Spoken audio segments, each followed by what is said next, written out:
They kept this up until lunch was approaching. Robert pulled out an earpiece and placed it in his ear.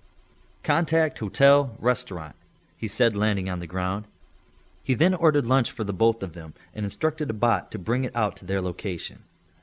Robert put his hand on the ground and the steel started to move as he willed it.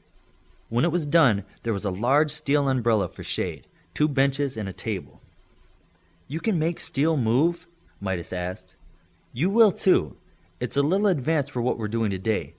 My job is simple. You need basic control of your power before Academy starts.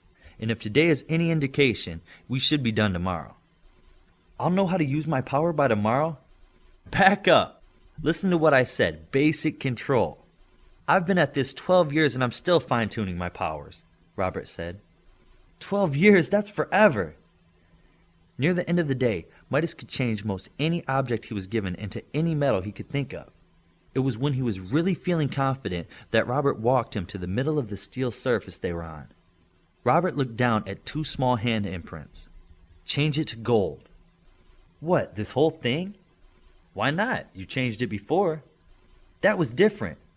"Yeah, you didn't know what you were doing then. Your powers are strong enough to do it once, they can do it again." "But Midas started to say. "Try," Robert said loudly and flew up into the air. Midas got down on his knees and put his hands into the 2 imprints he left there the day before. He felt the steel and somehow he could feel how far it went down and how far it stretched out. It was like he knew it from the inside out.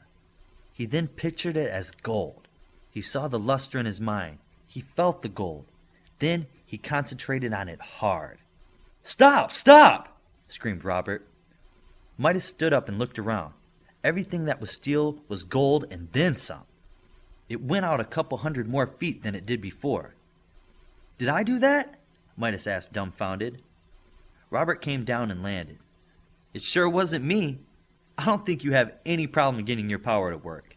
We'll call it a day. Besides, it's time for dinner. Tomorrow we'll start your next lesson." "What's that?" "Undoing what you do." During dinner, everyone was talking about what a big day they had.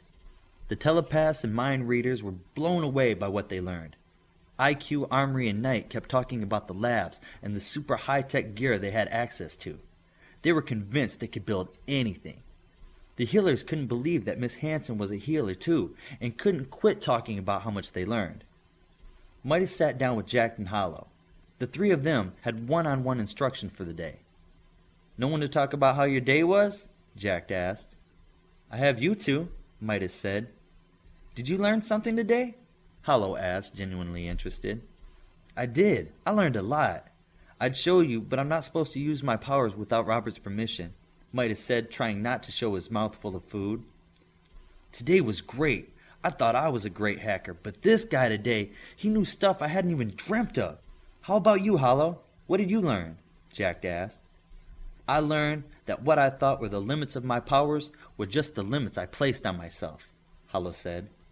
"That's pretty deep for a 12-year-old, Midas said as he smiled. "A 12-year-old that will one day save the world," Hollow said to correct him while waving a fry at him. Jack held up a French fry and said, "I'll eat to that." "To saving the world," they all proclaimed, holding their food in the air.